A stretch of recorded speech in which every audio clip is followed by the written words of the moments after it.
Hello दोस्तों, रोज़ की तरह न्यूट्रन ब्लॉग में सबका हार्दिक स्वागत है। सबके मंगल और शुभकामना के साथ बड़ों को मेरा सादर नमस्कार, छोटों को मेरा आशीर्वाद।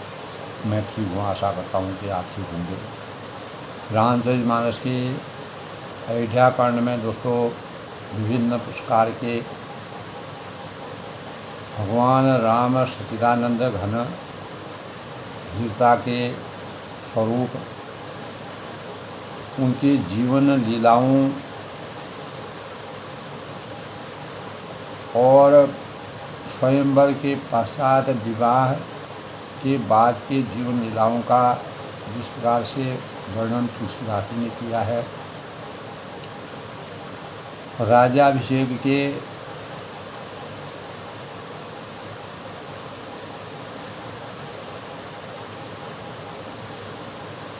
बहुत ही आदर्श मानकों के अनुसार और उत्तम सोच को विराजित करते हुए राजा दशरथ ने चौथी अवस्था में प्राप्त किए अपने चारों संतानों में राम जो सबसे बड़े और आदर्श के प्रतीक थे, उनको राज्याभिषेक के प्रतीक के रूप में माना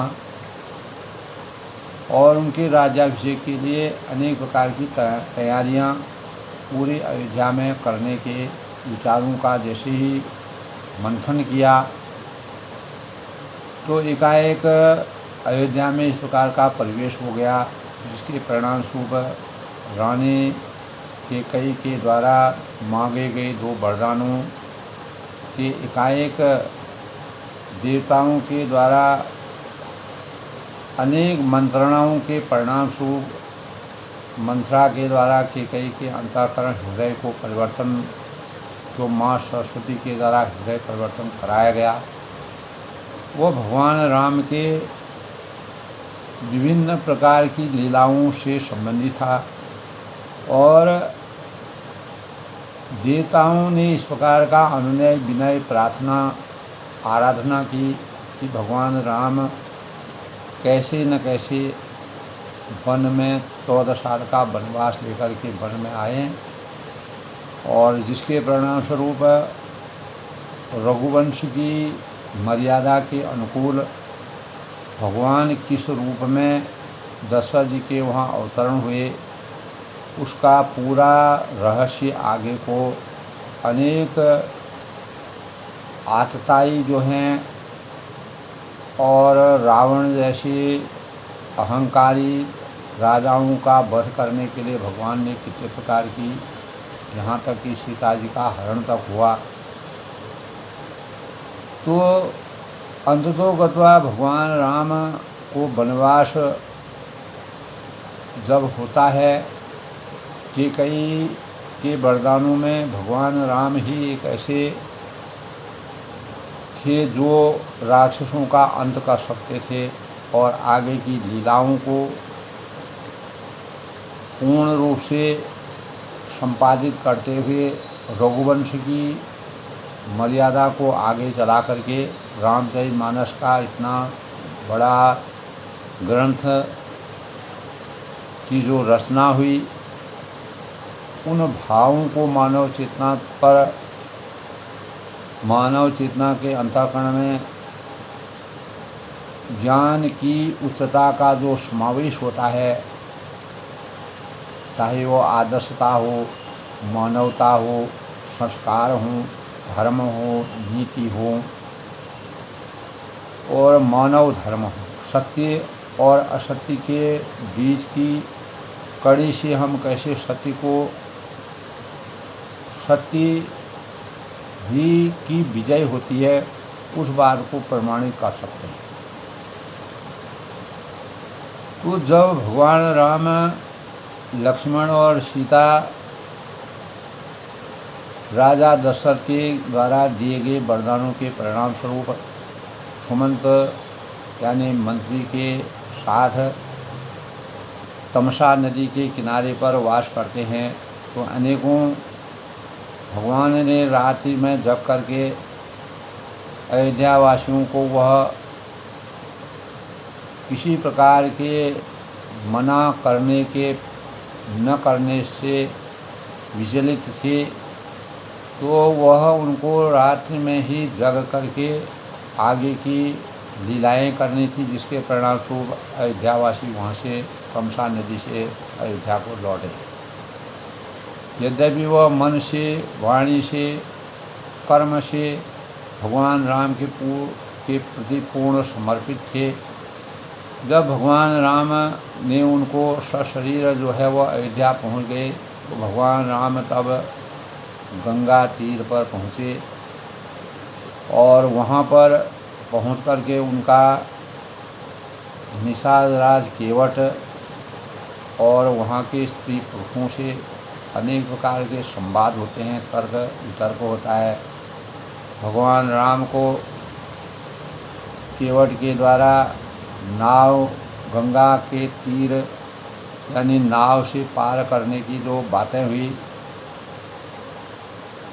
तो भगवान राम ने केवट को अपना सारथी बनाया और केवट ने अपने सखाजनों से, अपने मित्रों से, अपने सहयोगों से भगवान रामचंद्र की यथावत मदद करने की भावना को समर्पण किया। केवट के अंतःकरण में था कि भगवान राम जब गंगा तट पर पधारे हुए हैं तो इनको नगर में बसाया जाए, लेकिन भगवान राम मर्यादित जीवन के से अपने जीवन को माता और पिता के किसी भी प्रकार की बातों का उल्लंघन किए बिना, जिस प्रकार की मुनि वस्त्र में वेश में रह कर के, पर्णपुटी में रहकर और मुनियों के वेश में, और इसी प्रकार का आहार दैनिक जीवन यापन करने के लिए भूमि में शयन करना, पर्णकुटी में रहना और वन्य जीवों के समान अपना जीवन यापन करना और ऋषि मुनियों की साधना के अनुसार अपने जीवन को उन्होंने दैनिक प्रक्रिया के सांचे में ढालने का जो प्रयास किया, तो इससे निषादराज गुह जो थे वह बहुत ही चिंतित हुए, दुखी हुए। तब लक्ष्मण से कहते हैं कि माता कैकेयी बड़ी ही निर्दयी हैं और उन्होंने क्यों भगवान आप जैसे सुकुमार बच्चों को, जो कोमल शरीर के हैं, आप यानी किस कारण से वन हीरा यह समझ से परे है। तब भगवान राम की लीलाओं के बारे में लक्ष्मण जी जब भगवान राम शयन करते हैं, तब लक्ष्मण जी अकेले में केवट जी को भगवान के संपूर्ण विस्तार का वर्णन करते हैं कि कोई भी इस संसार में किसी को दुख नहीं पहुंचाता है। अपने अपने कर्मों के अनुसार फलों की प्राप्ति करने के लिए मानव जन्म लेता है और उसी के अनुसार हमको अपने कर्तव्यों का निर्वहन करने के लिए मानवता के धर्म को परिमार्जित करना होता है। तो केवट यद्यपि पूर्ण ज्ञानी नहीं थे, लेकिन ज्ञान की जो पराकाष्ठा यानी उच्चता थी, उस ज्ञान के से लक्ष्मण जी ने उनको पूर्ण रूप से तृप्ति किया और भगत भूमि भूषण सुरभि सुरहित लाग कृपाल करत चरित धरि मनुष्य तनो सुनत मिटहि जग जान। तब अंततोगता लक्ष्मण जी ने कहा कि वही कृपाल श्री रामचंद्र जी भक्त, भूमि, ब्राह्मण, गौ और देवताओं के हित के लिए मनुष्य शरीर में अवतरित हुए और मनुष्य शरीर उन्होंने इसलिए धारण किया है भौतिक सुखों के लिए और अपने अनेक प्रकार के सुखों की भोग करने के लिए, आसक्तियों के लिए और सुख से जीवन यापन करने के लिए उन्होंने इस संसार में मानव रूप में अवतरण नहीं लिया है। यानी अयोध्या का राज करना, अयोध्या में बस करके अनेक प्रकार के सुख, भौतिक सुखों का रसास्वादन करना, वह उनके जीवन के, उनके चरित्र, उनके आदर्शों से परे है। तो इन्हीं लीलाओं के परिणाम स्वरूप भगवान राम ने 14 वर्ष का वनवास प्राप्त किया है, जिनके शून्य से जगत के जंजाल अगर भगवान के हम वास्तविक स्वरूपों का पूर्ण रूप से अगर अध्ययन करते हैं, मनन करते हैं, चिंतन करते हैं, तो हमारे भव बंधन के जो जाल हैं, जो संशय हैं, जो हमारे अंतःकरण में अनेक प्रकार के विवाद हैं, उनसे हमें हमेशा के लिए मुक्ति मिल जाएगी। तो केवट की केकई राज की सुपुत्री यानी नीच बुद्धि केकई बड़ी ही कुटिलता की, उन्होंने ऐसी प्रकार की कुटिलता की जिससे रघुनंदन श्री रामचंद्र जी को और जानकी जी को सुख के समय दुख प्राप्त हुआ। तो वह सूर्यकुल रूपी जो वृक्ष के लिए कुल्हाड़ी हो गई, अर्थात उस वृक्ष पले पाले या पोसे हुए वृक्ष को, अच्छे वृक्ष को बनाने में कितना समय लगता है, उस वृक्ष के लिए वह कुल्हाड़ी का काम कर गई और उस वृक्ष को काटने का उन्होंने प्रयास किया, जिसके परिणाम स्वरूप भगवान राम जो है 14 वर्ष के वनवास के, राम लक्ष्मण सीता वनवास उनको हुआ। इस कुबुद्धि ने संपूर्ण विश्व को दुखी कर दिया है। श्री राम सीता को जमीन पर सोते हुए देखकर निशाचराज केवट ने बड़ा दुख का एहसास किया। तब बोलते हैं, बोले लखन मधुर बलो। जब उन्होंने इस प्रकार की बातें उनसे सुनी तो लक्ष्मण से नहीं रहा गया। तब लक्ष्मण जी ने ज्ञान, वैराग्य और भक्ति के रस से समी हुई मीठी और कोमल वाणी बोले लखन मधुर मधुबानी, ज्ञान विराग भगत रसखान, काहु न को सुख दुख कर दाता। इस संसार में कोई भी किसी के सुख दुख को देने वाला नहीं है, और हम दूसरे को आक्षेप लगाते हैं कि इसके कारण हमको सुख मिला, इसके कारण हमको दुख मिला। लक्ष्मण जी ने तब ज्ञान, वैराग्य और भक्ति के रस से सुनी हुई बातें कही। इन मीठी और मधुर बातों को, कोमल वाणी को सुनकर के केवट के अंतःकरण में एक अपार छवि के भाव प्रकट हुए। तब लक्ष्मण जी ने कहा, सब अपने ही किए हुए कर्मों के फलों को भोगने के लिए संसार में व्याप्त है। भगवान राम ने 14 वर्ष के वनवास के परिणाम स्वरूप इन लीलाओं को करने का रहस्य यही था कि आने वाली जो सृष्टि है, सृष्टि में अनेक प्रकार के भाव आएंगे, अनेक प्रकार की विषमता आएंगी, अनेक प्रकार के रहस्य आएंगे। उन रहस्यों से, उन प्रकरणों से, उन लीलाओं से हमें किस प्रकार से अपने को संगठित रखना है, नियंत्रित रहना है, मजबूत रखना है और विचलित होने से रोकना है। जोग वियोग भोग फल मंदा, हित अनित मध्यम ब्रह्मंदा, जन्म मरण जब लग जालू, संपत्ति विपत्ति कर्म और काल। तो कल के प्रसंग में था दोस्तों कि संयोग है, जैसे किसी का मिलना है, वियोग है, किसी से छोड़ना है। लक्ष्मण जी केवट को समझाते हैं कि भले और बुरे भोग करने होते हैं, शत्रु और मित्र होते हैं, और उदासीन, ये सभी भ्रम के फंदे हैं। मनुष्य अपने मन में अनेक भ्रम फैलाता है। जन्म मृत्यु, संपत्ति विपत्ति, कर्म और काल, जहाँ तक जगत के ये जंजाल हैं, धरती, घर, धन, नगर, परिवार, स्वर्ग, नरक आदि जहाँ तक व्यवहार में देखने और सुनने को और मन के अंदर विचारणा हमारी आती है, इन सब का मूल मोह या अज्ञान है। अज्ञान के परिणाम स्वरूप हमको मोह हमारे अंतःकरण में विराजित होता है और परमार्थ से नहीं। तो परमार्थ परोपकाराय संताभिभूत सपने होय भिखारी नृप रंग नाग पति होय जागे लाभ न हानि कछु तीव्र प्रपंच जी। तो विधाता की रचना बड़ी ही विचित्र है। जैसे स्वप्न में राजा भिखारी हो जाता है या कंगाल स्वर्ग का स्वामी इंद्र के समान राज प्राप्त कर लेता है, तो जागने पर लाभ या हानि कुछ नहीं होती है। जैसे ही इस दृश्य और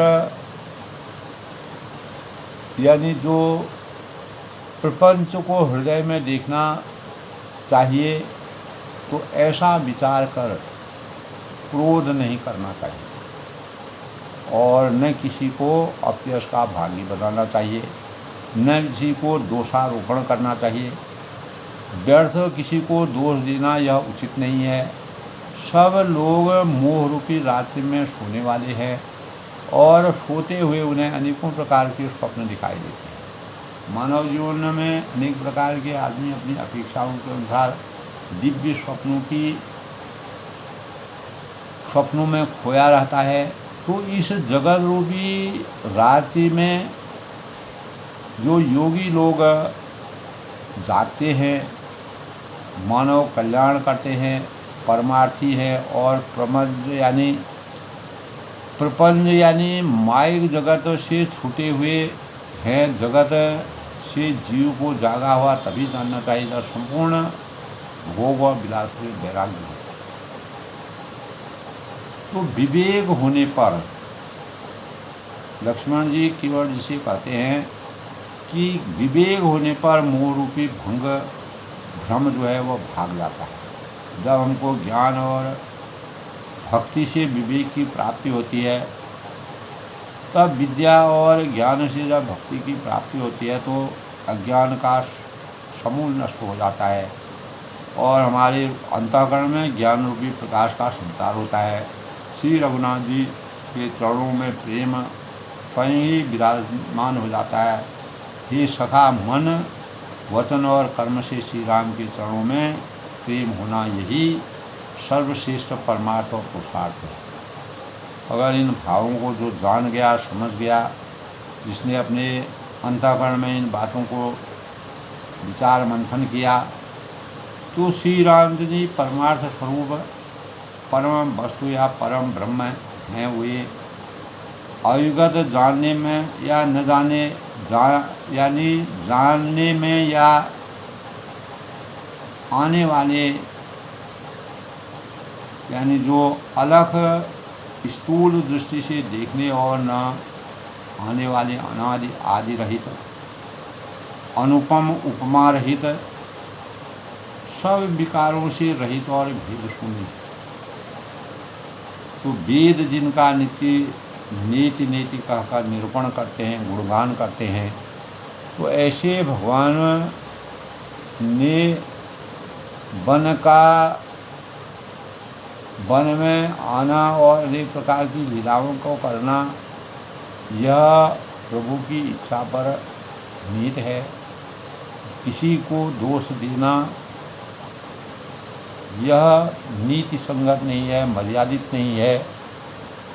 इसीलिए कहा है भगत भूमि भूषण सुरभि सुरहित लाग कृपाल करत चरित धरि मनुष्य तनु सुनत मिटहि जग जाल।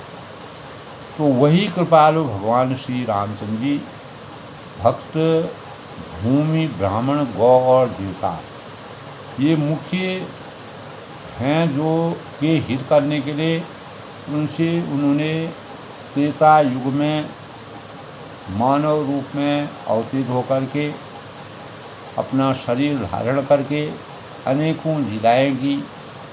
तो वन का 14 वर्ष का वनवास भी उन्हीं लीलाओं के अंतर्गत आता है, जिनके सुनने से जगत के जंजाल उनके अनेक प्रकार की लीलाओं का अगर हम समूल निष्कर्ष निकालते हैं, सार निकालते हैं, रहस्य निकालते हैं, तो हमारा अज्ञान रूपी अंधकार दूर होकर ज्ञान रूपी प्रकाश की श्रेष्ठता हमारे अंतःकरण में आ जाती है और हम अनेक प्रकार के संशयों से, भ्रमों से, के जालों से मुक्ति पा जाते हैं। तो ये इस प्रकार दोस्तों लक्ष्मण जी ने केवट जी के अंतःकरण को बदलने का प्रयास किया, उनका हृदय परिवर्तन किया और कैकेयी के बारे में जो बात उन्होंने कही तब वह निरुत्तर हो गए। तब उनको ज्ञान और भक्ति का संचार उनके अंतःकरण में हुआ। तो आज के ये कल के प्रसंग की बात है दोस्तों। इससे पहले आज के प्रसंग से पहले आज के शुभ पंचांग की समीक्षा। तो आज दोस्तों 21 मई 2025 यानी धार्मिक दृष्टि से बेहद खास दिन आज का माना गया है और ज्येष्ठ माह की कृष्ण पक्ष की काल अष्टमी तिथि है, जो काल भैरव को समर्पित दिन माना जाता है। और आज दोस्तों बुधवार यानी भगवान गणपति देव प्रथम पूज्य के रूप में गणपति देव का दिन, बुधवार को गणपति देव का दिन माना गया है। विक्रम संवत 2082 संवत 1947 सिद्धार्थी नाम संवत्सर सूर्य उत्तरायण में और ग्रीष्म ऋतु का इस दिन दोस्तों यानी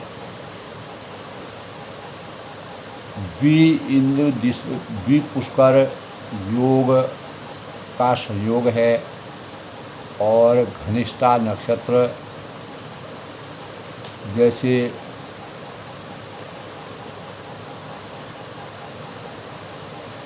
तो 3:22 तक अष्टमी है, उसके बाद नवमी तिथि शुरू हो जाएगी। शतभिषा नक्षत्र यानी 6:58 सायं तक, तत्पश्चात पूर्व भाद्रपदा नक्षत्र शुरू हो जाएगा। सूर्य वृषभ राशि में संयोग करेंगे, विचरण करेंगे।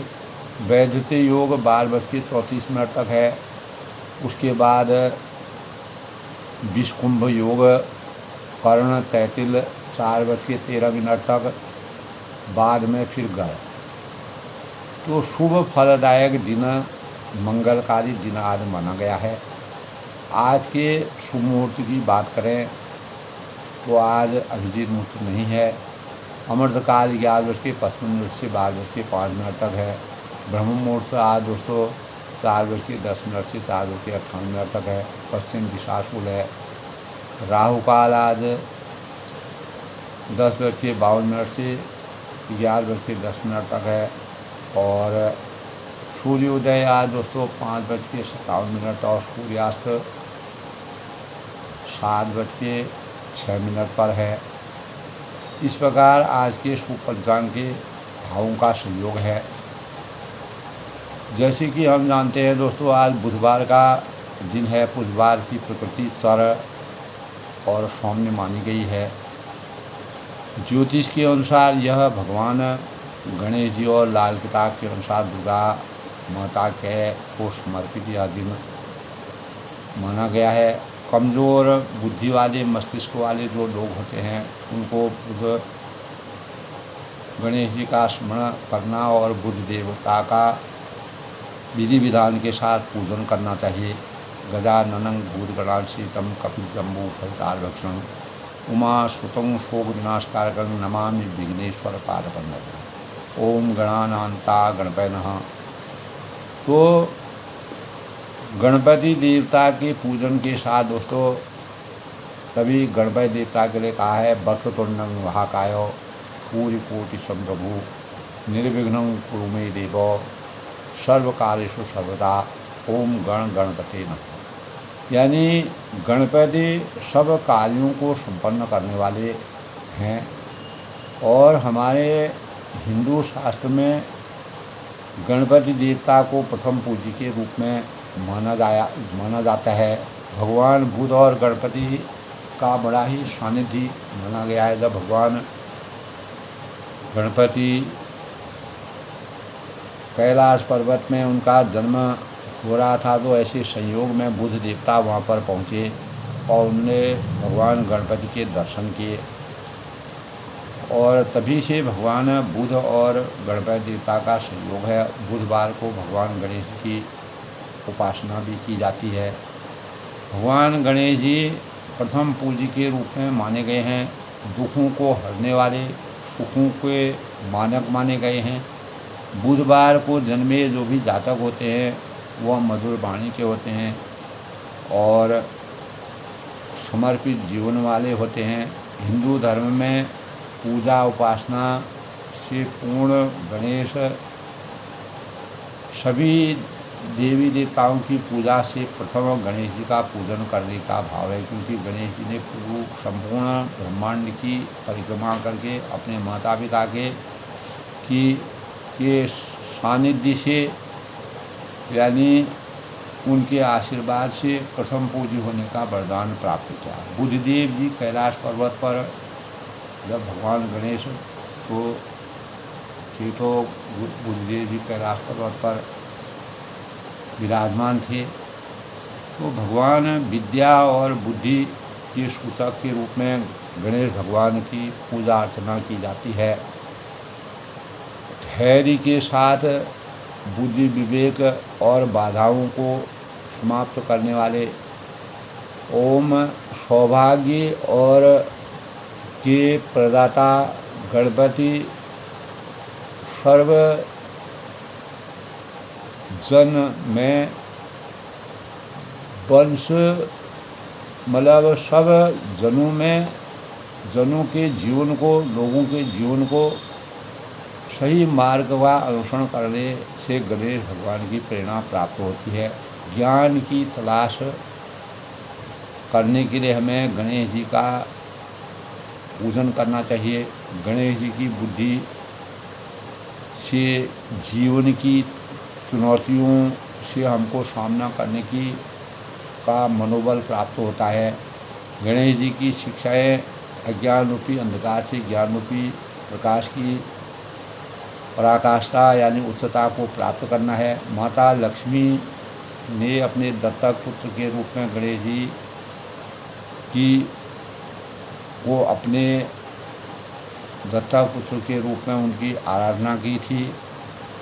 लक्ष्मी जी ने वरदान दिया था कि जो मेरी पूजा के साथ भगवान गणेश जी की पूजा करेंगे उनके पास कभी भी लक्ष्मी की कमी नहीं होगी, सदा धन धान्य से परिपूर्ण रहेंगे। भगवान गणेश हिंदू हाथी देवता के रूप में एक प्रतीक के रूप में माने जाते हैं। अनेक बाधाओं को दूर करने के प्रतीक हैं। ऐसा शास्त्रों में विधान है कि कलयुग में भी गणेश जी का अवतार होगा। हमारे शास्त्रों में इस प्रकार का विधान है। इसका नाम धूमकेतु, जो समाज में फैली हुई बुराइयों को दूर करके लोगों में सद्बुद्धि से लोगों का जीवन सिंचित करेंगे। गजानन भगवान अपने इस अवतार को प्रकट करेंगे, ऐसा कहा गया है। तो गजाननं ननामि विघ्ने वक्रतुंडाय धीमहि तन्नो देवी प्रचोदयात्। गजाननं भूतगणासेवितं कपिजम्बूफलचारुभक्षणं उमा सुतं, शोकों को विनाश करने वाले, शोक विनाश कारण नमामि विघ्नेश्वर। किसी भी कार्य में विघ्नों न आने पाए, किसी प्रकार के विघ्न न आने पाए, इससे गणेश जी का नमन करना चाहिए, ध्यान करना चाहिए, पूजन करना चाहिए। भगवान गणेश जी में मोदक और दुर्वा अर्पण करना चाहिए बुधवार के दिन, जो शुभता का सूचक है। और भगवान गणेश जी प्रसन्न होते हैं, खुश होते हैं और हमको मनोवांछित फलों की प्राप्ति होती है। तो इसी प्रकार लक्ष्मण जी के अंतःकरण में भगवान राम जी के प्रति जो प्रेम और भक्ति के भावों का संचार उन्होंने करवाया, प्रेम और श्रद्धा का दोस्तों सात्विक योग भक्ति है। और मंगल विधान के ही नाम से जो है प्रेम जो है व्याप्त होता है, और करुणा की गति रक्षा की ओर रहती है। प्रेम की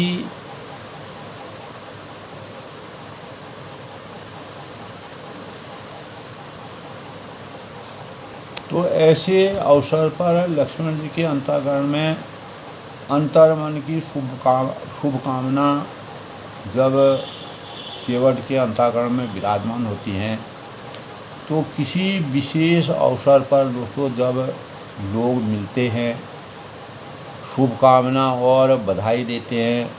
शुभकामना बधाई में थोड़ा सा अंतर होता है। शुभकामना किसी विशेष अवसर में मंगलमय तथा अच्छे ढंग से संपन्न होने के लिए व्यक्त की जाती है, और जबकि बधाई कोई उपलब्धि हासिल होने पर दी जाती है। तो इसी क्रम में दोस्तों नए धर्म के नए जो वर्ष के समय जब लोगों को शुभकामनाएं तथा बधाइयों का दौर चलता है, तो परिवार से लेकर समाज के हर क्षेत्र में लोग मौखिक या लिखित शुभकामनाएं तथा बधाई देते हैं। तो यह परस्पर सद्भाव बढ़ाने तथा अनेक स्नेह, प्रेम और अपनत्व प्रकट करने का रास्ता भी है। तो दोस्तों शुभकामनाओं तथा बधाई देने के समय जब ध्यान रखना चाहिए कि इन शब्दों का प्रयोग अंतर्मन तथा शुद्ध मन से व्यक्त किया जाए, क्योंकि देखने में ऐसा भी आता है कि सामने कोई परिचित दिखाई पड़ जाता है, तो सिर्फ औपचारिकता के लिए यानी चेहरे पर बनावटी मुस्कान लाकर शुभकामनाओं या बधाई के शब्द बोल दिए जाते हैं। इसका एक कारण यह भी है कि दोस्तों मनुष्य भी जीवन में मशीनों पर अधिक आश्रित रहने वाला हो गया है। आज के परिवेश में उसका मन भी मानव में यानी मानव से ज़्यादा मशीनों जैसा होता जा रहा है। तो कोई विशेष अवसर आया तो माता पिता तक को अनेक प्रकार की शुभकामनाओं को किसी साधन के साथ देते हैं, लेकिन सांसारिक जीवन में भगवान राम ने भी किसी विशेष अवसर पर शुभकामनाओं का बधाई सिर्फ रस्म अदायगी की तक सीमित न रह करके उसको अपने जीवन में किस प्रकार से मानवता के परिवेश में बांध करके 14 वर्ष के वनवास के दौरान अंतर्मन की शुभकामनाओं के परिणाम स्वरूप ज्ञान ज्योति को जला करके प्रयोगात्मक अध्ययन अपने जीवन के साथ करके प्रसन्न मन से निकले शब्दों का असर दिखा करके मानव चेतना को जगाने का प्रयास किया। तो एक बात पर और ध्यान देने योग्य चीज़ें हैं दोस्तों। जब बेमन से किसी भी शुभकामना या बधाई दी जाती है, भगवान राम अगर बेमन से 14 वर्ष का वनवास जाते और वह अनेक प्रकार के सुख भोगों को मिलने के बाद भी वन में भी वह सुख भोग कर सकते थे, लेकिन वह अपने माता पिता के कितने अनुयायी थे, अंतःकरण की शुद्धता थी। तो इस प्रकार के विचारों से, इस द्वंद्व से शरीर में विकार को समाप्त करने के लिए और दिखावे से मन के विषाक्त जो जीवन होता है उसको शुद्धता के परिवेश में परिमार्जित करने के लिए और व्यक्ति को अनेक प्रकार के संशय भ्रमों के जाल से दूर करने के लिए और मानव जीवन में बुराई और अच्छाई, सत्य और असत्य के बीच की जो पराकाष्ठा है, जो उच्चता है, सत्य में क्या गुण है, सत्य की क्यों विजय हुई है, यही आदर्श, यही भाव, यही सत्यता के गुण हमें भगवान राम के चरित्र से प्राप्त होते। इसीलिए लक्ष्मण जी ने केवट से अपने अंतःकरण की बातें कहीं, वही कृपाल श्री रामचंद्र जी भक्त, भूमि, ब्राह्मण, गौ और देवताओं के हित के लिए मनुष्य शरीर धारण करके लीलाएं करते हैं, जिससे सुनने से जगत के जो अनेकों जाल हैं, दिखावापन है और भ्रम है, संशय है, वो हमेशा के लिए भवबंधनों से मानव मुक्ति की प्राप्ति कर देता है। सखा समुझि अस परिहरितोषु मोहु सिय रघुवीर चरण हो कहत राम गुण भाव अनुतारा जागे जग मंगल सुधारा। तो हे सखा, तब उन्होंने कहा, ऐसा समझ केवट से कहा लक्ष्मण जी ने, मोह को त्याग कर श्री राम जी के चरणों में प्रेम करो, तभी तुम्हारा उद्धार संभव है। इस प्रकार सिय रघुवीर जनरत हो कहत राम गुण भा भिनुसारा। इस प्रकार श्री राम जी के गुण कहते कहते सवेरा हो गया। भगवान राम और केवट के अंतःकरण में जो संवाद हुआ, जागे जग मंगल सुखदारा, तब जगत का मंगल करने वाले और उसे सुख देने वाले श्री राम जाग गए। सकल सौज करिक ना राम नहावा सुचि सुजान बड़ तीर बगावा अनुज सहित सिर जड़ा बनाई देख सुमंत्र नयन दल भाई। तब सुमंत्र यानी गंगा नदी के तीर तक सुमंत्र उनके साथ थे, जिनको अयोध्या वापस जाना है। फौज के सब कार्य करके दैनिक प्रक्रिया समाप्त करके वन जाने का वर्णन है दोस्तों।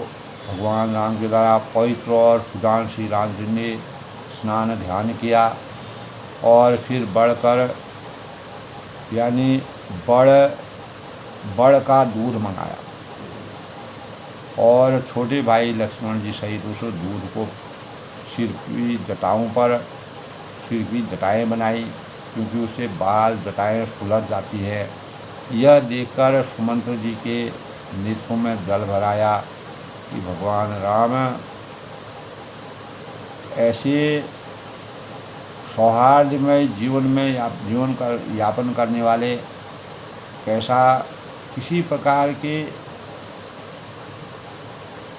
दुख को अपने अंतःकरण में न रखते हुए समान भावों से अपने जीवन को, अपनी दैनिक प्रक्रियाओं को करते हैं।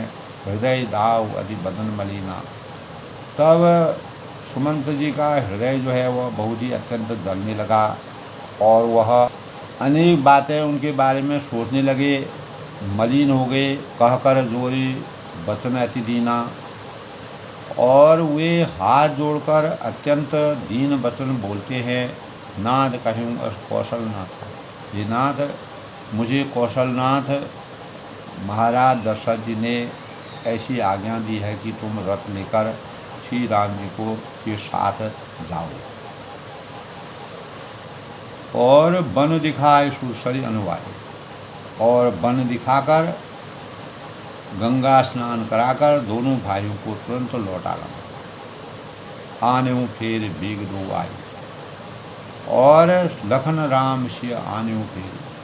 सब संशय और संकोच दूर करके लक्ष्मण राम सीता को फिर लौटा लाना। न पस कहूँ गुसाई, जस कहूँ करूँ बलि सोई। कर विनती पायन पर हूँ, दीन बाल विमिर। तो महाराज ने ऐसा सुमंत जी को अलग से कहा था। यद्यपि भगवान राम को 14 वर्ष का वनवास दिया हुआ था राजा ने, लेकिन सुमंत जी से उन्होंने कहा कि आप अनुग्रह करना, विनय करना, महाराज ने ऐसा कहा है। तो जिस प्रकार से महाराज ने उनसे कहा था दशरथ जी ने, तो प्रभु को वैसे उन्होंने कह दिया। और कर विनती पायन परे हूँ, और मैं आपकी बलिहारी जाता हूँ। इस प्रकार विनती करके वे श्री राम जी के चरणों में गिर पड़े, और उन्होंने बालक की तरह, और जिस प्रकार एक बच्चा रोता है उनको आता है कि मैं राजा दशरथ के पास किस कारण से जाऊं, तात कृपा कर कीजिए सोई। और कहा कि ये तात कृपा करके वही आप कीजिए जिससे अयोध्या अनाथ न हो। और अनाथ न होई मंत्री राम उठाए अबोधा प्रबोधा। भगवान राम ने मंत्री को उठाकर धैर्य बढ़ाया और समझाया कि ये तात धर्म मत तुम शब्द सीता। आपने तो धर्म के सभी सिद्धांतों को छान डाला है, मंथन किया है, सभी सिद्धांतों को तुम जानते हो। और शिवी दधी से हरिश्चंद्र। तब उन्होंने यहाँ पर उदाहरण दिया कि संसार में हमारे प्रेरणा के स्रोत हैं। भगवान तुलसीदास, यानी तुलसीदास ने भगवान का इस प्रकार का चित्रण किया है। शिवी है, दधीची है, और राजा हरिश्चंद्र धर्म के लिए करोड़ों अनेकों कष्ट उन्होंने सहे है धर्म की रक्षा करने के लिए, मान मर्यादा के लिए सही धर्म हित कोट कलेशा। और बुद्धिमान राजा रंतिदेव तथा बलि बहुत से संकट सहकर भी धर्म को पकड़े रहे, कभी भी अपने धर्म से वह विचलित नहीं हुए। उन्होंने धर्म का परित्याग कभी नहीं किया। इसीलिए हमें नीति नियमों को धारण करते हुए रघुकुल की मर्यादा को हमेशा विराजमान रखने के लिए धर्म न दूसर सत्य समाना। वेद शास्त्र और पुराणों में कहा गया है, आगम निगम पुराण बखाना, कि सत्य के समान दूसरा धर्म और कोई नहीं है। मैंने उस धर्म को सहज ही पा लिया है। इस सत्य रूपी धर्म का त्याग करने से तीनों लोकों में अपयश छा जाएगा अगर मैं इसकी बिल्कुल भी अवहेलना करूँगा, और मैं अपयश का भागी बन जाऊँगा। हमारे सामने इस प्रकार के प्रेरणा के स्रोत हैं, शिवी है, दधीची है, जिन्होंने अपनी हड्डियों का दान करके राक्षसों का अंत करने के लिए अपनी हड्डियों तक दे दी। हरिश्चंद्र ने अपने सत्यता के भावों को समर्पित करके शमशान में अपने पुत्र के लिए भी कफन मांगने का संदेश दिया। तो ऐसे धर्म के धुरंधर जो हमारे आगे हैं, हमने उनसे प्रेरणा लेकर के धर्म से दूसरा सत्य और पूरी नहीं होता है। आगम निगम पुराण बखाना, ये हमारे नीति शास्त्रों में इस प्रकार का बखान है। और इस सत्य रूपी धर्म का त्याग करने से तीनों लोकों में अपयश आ जाएगा। इसलिए हमें अपयश का भागी नहीं करना है।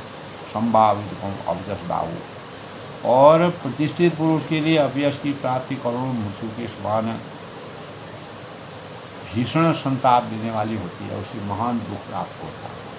अगर हम धर्म की अपने धर्म के अनुसार अपने मान मर्यादा का अवहेलना करते हैं, उसका अपयश करते हैं, मरण कोटि सम दारुण दाहु। और मैं अपने अधिक क्या कहूँ, तुम सन तात बहुत का कहूँ, दिए उत्तर फिर पात बुलाऊँ। लौट कर उत्तर देने में पाप का भागी होता हूँ। अगर मैं लौट लौट कर अगर किससे क्या कहूँगा, यह हमारी मर्यादा और हमारे सिद्धांतों के प्रतिकूल है। पितु पद गही कही कोटिमति विनय करब कर दूर। आप जाकर पिता के चरण कमलों में करोड़ों नमस्कार के साथ हाथ जोड़कर, नमस्कार सबसे बड़ा मंत्र होता है, हाथ जोड़कर विनती करिएगा, चिंता कौन यूँ बात के तात करे दुनिया। यानी हे तात, आप मेरी किसी प्रकार की चिंता न करें, अवध वहाँ जहाँ राम निवास हो। तुम पुनि पितु सम अति हित मोह, विनती करूँ तात कर दो। तो आप भी पिता के समान ही मेरे बड़े हितैषी हैं, मेरा हित चाहने वाले हैं। और हे तात विनती करूँ तात कर दो रे। हे तात, मैं हाथ जोड़कर आपसे भी विनती करता हूँ, यानी विनय करता हूँ कि आपका सब विधि वही कर्तव्य तुम्हारे, आपका भी सब प्रकार से वही कर्तव्य बनता है कि दुख न पाओ पितु सोच हमारी सोच के कारण, हमारे अयोध्या में न रहने के परिणाम स्वरूप आपके रहते हुए पिताजी को किसी प्रकार का दुख न हो। इन बातों का आपको अपने अंतःकरण में मर्यादित जीवन की को हमेशा के लिए जीवंत रखना है। सुनी रघुनाथ के सचिव संवाद। तब यानी सुमंत्र जी ने भगवान राम जी के द्वारा इस प्रकार के संवाद भावों को सुनकर के, वचनों को सुनकर के भयऊ सपरिजन विकल विषादु, निषादराज कुटुंबियों सहित व्याकुल हो गए। और लक्ष्मण जी ने कुछ कड़वी बात कही, पुनि कथु लखन कही कटुबानी। प्रभु रामचंद्र से बहुत ही अनुचित जानकर उनको मना लिया। सकुच राम निज शपथ दे आई।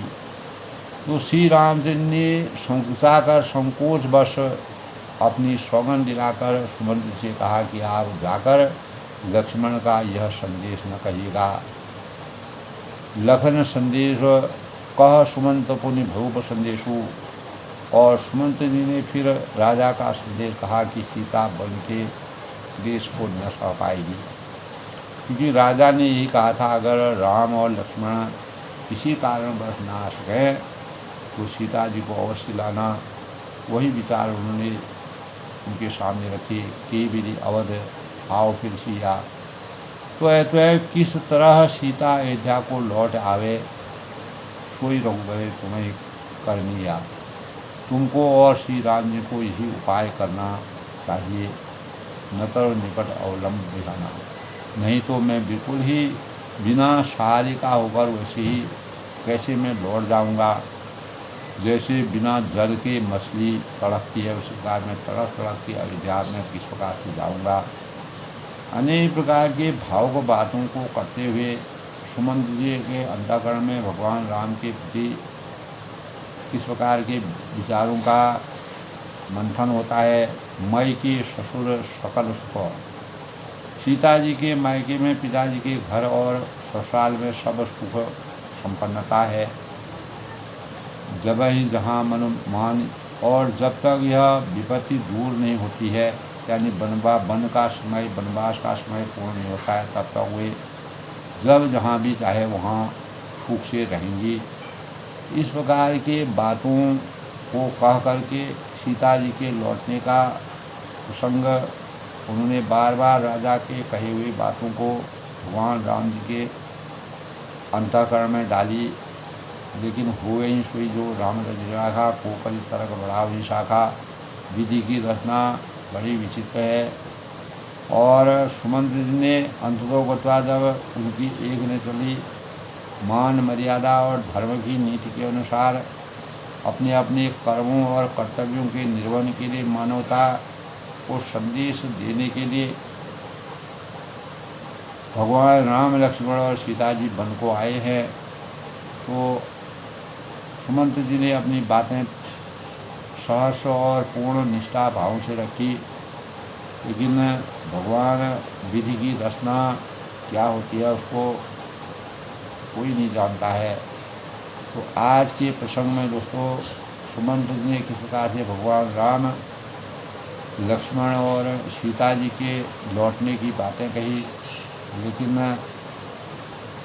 मर्यादित जीवन के अनुसार, लोग लज्जा के अनुसार और ज्ञान की पराकाष्ठा को दूर करने के भाव से, ज्ञान की पराकाष्ठा को हमेशा जीवित रखने के लिए, रघुकुल की रीति और मर्यादा के अनुसार कार्य करने के लिए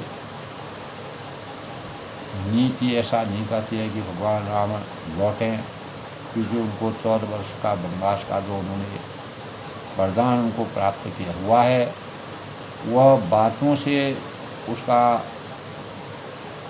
फल नहीं निकल सकता है। जब तक वह दिन 14 वर्ष पूरे होंगे तभी उसका फल निकलेगा। यही आज के प्रसंग की सबसे बड़ी बात है। अपनी वाणी को विराम देते मैं सबके मंगल भोग की कामना करता हूँ और जय श्री राम के साथ कल फिर किसी आगे का प्रसंग कि भगवान राम सीता जी को फिर क्या कहते हैं और सीता जी वन को जाती है या अयोध्या हो जाती है, यह जो है मर्यादित बातें हैं, विविध रचना है। अपनी वाणी को विराम देते सबके मंगल भोग की कामना।